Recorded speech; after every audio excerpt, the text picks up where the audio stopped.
এত ঘন ঘন বাসায় মেহমান আসলে মেহমানকে ঠিক এভাবে ভর্তা দিয়েই আপ্যায়ন করতে হবে। কয়েকদিন পর পর যদি বাসায় মেহমান আসে তাহলে কি মাছ মাংস কিনে কুলানো যায়? তো সেজন্যই চিন্তা করছি এভাবে ভর্তা দিয়েই মেহমান আপ্যায়ন করব এখন থেকে। সো হ্যালো এভরিওয়ান, আসসালামু আলাইকুম। কেমন আছেন সবাই? আই হোপ আপনারা সবাই ভালো আছেন। তো যেটা বলছিলাম আর কি, যে ভর্তা দিয়ে আজকে মেহমান আপ্যায়ন করব, কারণ 2 দিন পর পর বাসায় মেহমান আসে। এত মাছ মাংস কেনার টাকা কোথায় পাই বলেন তো? তো যাই হোক, প্রথমেই যে ভর্তাটা করছিলাম আমি একটা টমেটো ভর্তা করেছি।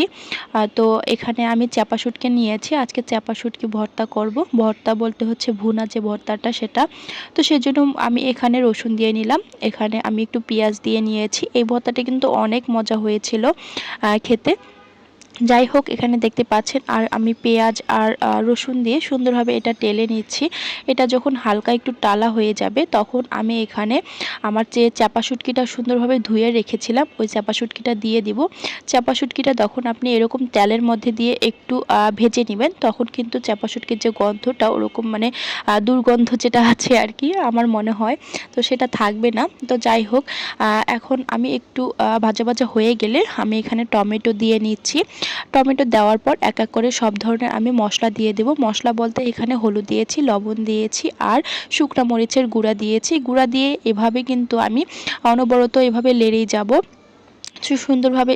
এমন করে আমি টমেটোগুলো আর কি মানে ভাঙতেছি যেন আস্তে আস্তে না থাকে।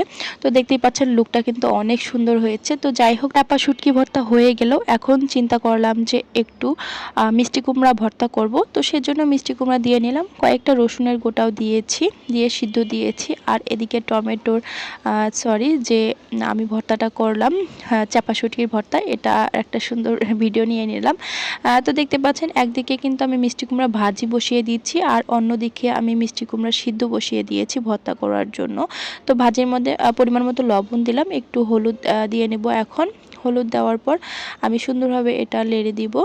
তো যাই হোক, ভাজিটা করে নেব আমি আস্তে আস্তে। আর ওদিকে তো মিষ্টি কুমড়াটা আমি সিদ্ধ দিয়ে দিয়েছি ভর্তা করার জন্য। তো যাই হোক, এদিকে আমার এখানে ভাজিটা হয়ে গেলে আমি টমেটো যে সিদ্ধ করে রেখেছিলাম, সিদ্ধ বলতে কি মানে একটু ভেজে রেখেছিলাম, সেটা ভর্তা করে নিলাম। দেন আমি এখন বেগুন ভর্তা করব। তো সেজন্য বেগুনটা পুড়িয়ে নিয়েছি, পুড়িয়ে নিয়ে ভর্তা করেছি।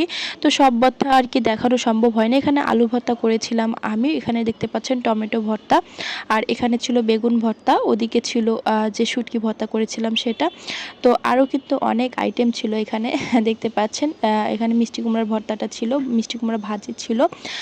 তো এই ছিল আজকের আমার ভিডিও। আপনাদের কাছে কেমন লাগলো অবশ্যই কমেন্ট করে জানাবেন। আর হ্যাঁ, মেহমান কিন্তু আমাকে বলেছিল ভর্তা খাবে, সেজন্য ভর্তার রেসিপি করেছি।